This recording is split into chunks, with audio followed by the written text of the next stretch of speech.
International Monetary Fund on October 10th raised its FY24 growth projection for India to 6.3% from 6.1%, an upward revision of 0.2 percentage points. The report cited stronger than expected consumption in India between April and June this year.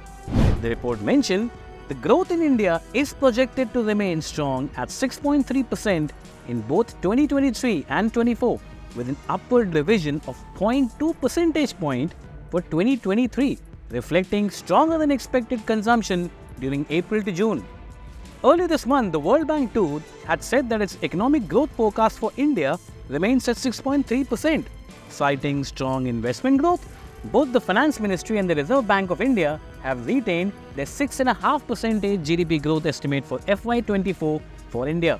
The bottom line is that the agencies in the world's financial institutions are betting on the huge consumption market of India to counter slow economic growth. With the upcoming festive season, it is expected that people will shell out more money and rural demand will also pick up along with the urban.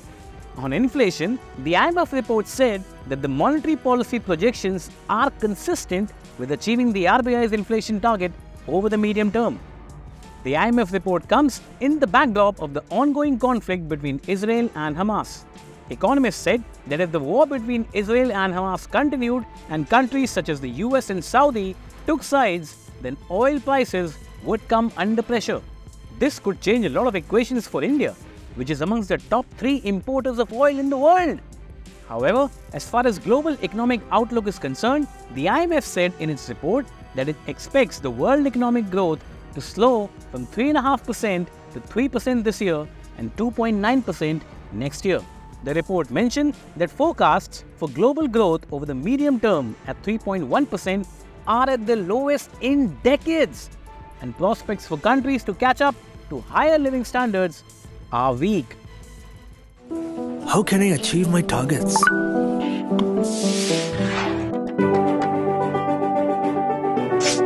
How can I target the remotest markets? You only progress when you ask better questions. Mint. Think ahead, think growth.